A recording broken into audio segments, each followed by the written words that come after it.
jumble sentence, right? So most of you, I'm sure, just looking at the complexity of it, just said, you know what, forget it. I'm not even going to attempt it, and moved on. Or maybe you got one question right. You know, which one is the first sequence. This intensifies. What is this? I don't know. So can't be my topic sentence. Some economists reckon that, so specifying something out of the blue, it's giving me a reason, or it's answering something, can't be my topic sentence. Heavy spending on advertising may also create, I have this detail, additional detail, hint word, descriptive clue word also, can't be my topic sentence. By increasing product differentiation, encouraging brand loyalty, advertising may make consumers, again, it's more like a,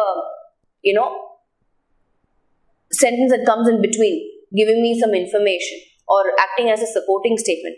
Can't be my topic sentence. However, starts with a contrast clue word, can't be my topic sentence. So obviously, the topic sentence is F. Many firms advertise their goods and services, but are they wasting economic resources? Right? So, seems like a pretty complicated, jumbled paragraph because of the intensity of it, right? So, everyone got F correct. So, first question correct. F. Now, let's quickly look at connecting sentences. So, if you look at, there are two things, right? B and E are talking about. So, some economists reckon that advertising merely manipulates consumer taste and creates desires that would not otherwise exist. So, basically, this sentence is giving me something negative about advertising, right? Look at the key negative words. Manipulates consumer taste and creating desires that would not otherwise exist. So, basically, it's kind of putting that thought into the consumer's head. Advertising is doing that. So, it's very important for us to understand the meaning that the context is giving. So, this is giving me a negative meaning, but I have another sentence saying, however, some economists, S is missing here, some economists argue that advertising is economically valuable because it increases the flow of information in the economy, right? So, this is giving me a positive meaning. So, I have these two things to look at. I have one negative and I have one positive.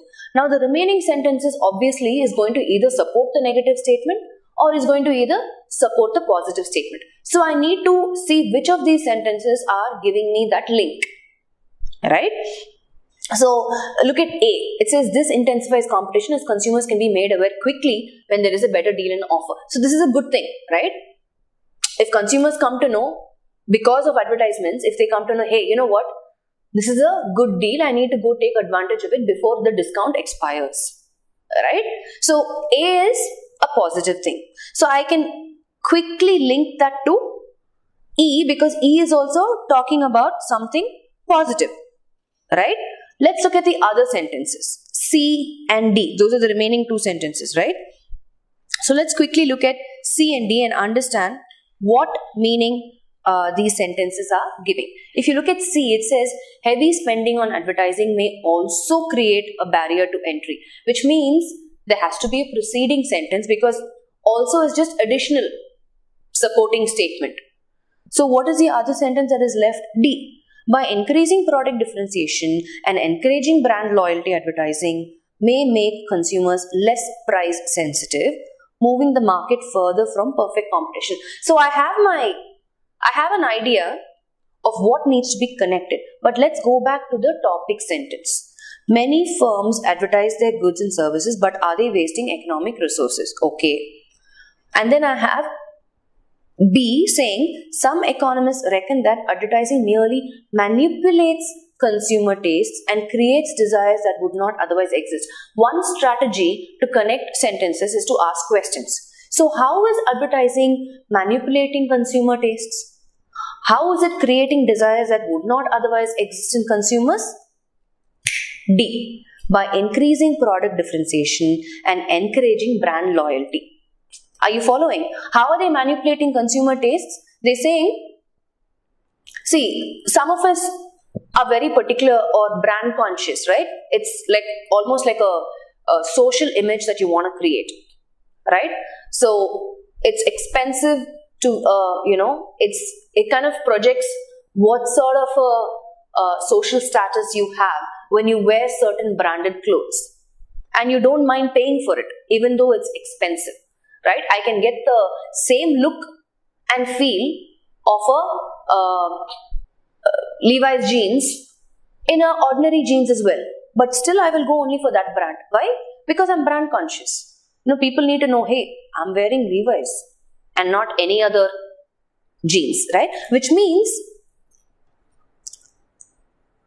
I'm just connecting sentences here, right? So how does advertising manipulate consumer taste? By making them brand loyal, by encouraging brand loyal and making consumers less price sensitive. So they're not bothered about how much price they are paying. They will still go ahead and buy it. So D has to follow B, answering that question. How does advertising manipulate consumer taste? By encouraging brand loyalty and making consumers less price sensitive. Moving the market from, there are other things that you can understand as well, right?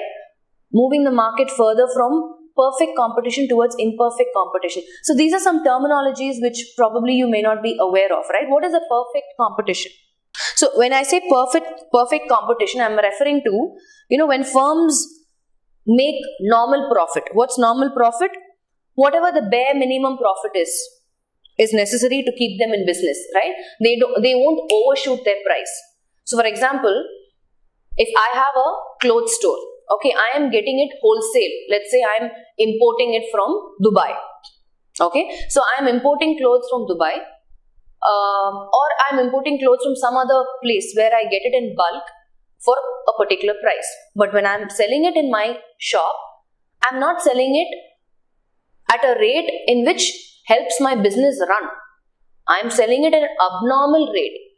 Maybe I got one shirt for 50 rupees, I'll price it for 150 rupees. Right?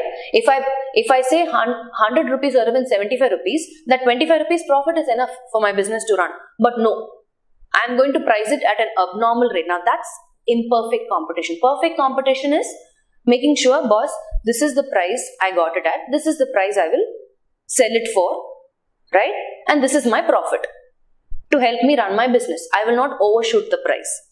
Right? So that's what it says here.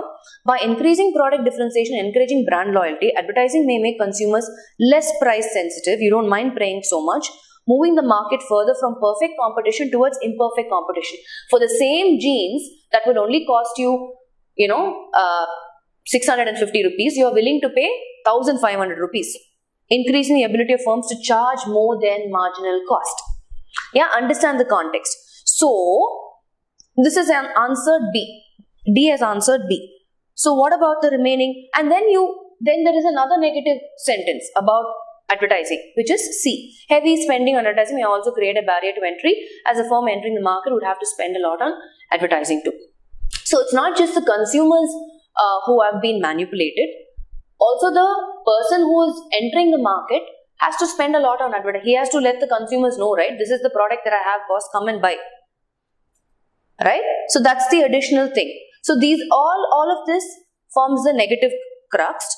Then I have a positive turn of events for advertising. What is it? However, some economists argue that advertising is economically valuable because it increases the flow of information in the economy and reduces the asymmetric information between the seller and the consumer. It's the same thing. And A is kind of answering that question. This intensifies competition as consumers can be made aware quickly when there is a better deal on offer. So what is it saying? Advertising is a medium between the seller and the consumer. So advertising will tell you, hey, you know what? There is an offer on this particular product. Go take advantage of it now. So when you go to the shop, sometimes I've noticed, the shopkeepers, they will forget to give you whatever, you will get some additional product along with this product. They don't give it. Sometimes when I go and buy, Kellogg's, right? When I buy that, sometimes you'll get these free bowls or some other freebies you'll get. Now the seller may not remember to give you that, but because you saw in the advertisement, you know that this is the case and you can take advantage of it. So that's what it says. Consumers can be made aware quickly when there is a better deal on offer. right? E-A. So what's my sequence? I have my topic sentence. I have a negative crux to the advertising. I have these two sentences establishing it, elaborating on it. Then I have a positive turn of events saying some economists feel that advertising is good because this is what it does, and A answers that, right? So what is my sequence? My sequence is F, B, D, C, E, A. Yeah? So unless and until you understand certain terminologies, it's going to be difficult for you to get the sequence and answer the question. So quickly, when you look at it, right, now this is a sentence where the first couple of words are not giving me or helping me arrive at the sequence. I need to read a little more into the sentences. Usually, jumbled sentences, I'll be able to figure out if I just read a couple of words, especially for the topic sentence. And sometimes I can pay attention to these connecting words. However, this intensifies competition. What is that this talking about? Right? And I need to look for repetitive words. Repetitive words are consumers. Consumers. Right? Consumers. So, there is a direct correlation between advertising and how consumers perceive it and what actions they take because of that. Right? The repetitive words are consumers and advertising. So, looking at the crux of the passage, I understand there is some correlation happening between advertising and how consumers are affected because of it, or benefiting because of it. Yeah? So, accordingly, what's the, quickly now that we know the sequence, if you get the sequence correct, seeing such sentences in exam would give me panic attack. No, I totally agree with you. Because first of all, you know, you're working with time and you're already under a lot of pressure, right? So, time is not in your favor, and if you get these complicated sentences, you don't want to spend a lot of time on this, right? So, ideally, I think instead of getting negative marking, just skip and move on. But I'm saying for us to understand how to approach jumble sentence, you know, the more we practice, at least you'll know how to look for it and look at it. Yeah. Complicated ones, if it's taking a lot of time, that's why I'm saying work with time. You can't spend more than 2 minutes on this jumble sentence or 3 minutes max. You need to move on. You need to move on. I don't want you to break your head and worry about, oh my goodness, I need to get this right and stay on this for more than 5 minutes. It's not a smart thing to do in the exam. Yeah? So get as many as you can at least. You follow what I'm saying? Like Ambuj is saying, get at least 1 mark instead of losing all 5 marks. Because whatever is easy for you, which is the topic sentence. Identify the topic sentence. And if you're not able to quickly figure out what the keywords are, so couple of things, like most of you come back and say, right, now how do I have a problem with jumble sentence? The strategy is still the same, right? The strategy is look for repetitive keywords, understand the context. See, this will not happen in a short period. So those of you who've just registered with us, who are just kind of understanding how to approach the English language section, you're going to find it very challenging unless you make reading a habit. Exactly, Surya Prakash. So, don't waste so much time during the test, right? The time you need to practice is before the test, which is trying to understand certain concepts, trying to apply certain strategies and work with time. So, every time you practice, look at a jumble sentence, allot only 2 minutes for it. If it's taking more than that time, then maybe you're not applying the strategies, you're not looking for repetitive keywords, you're not understanding the concept.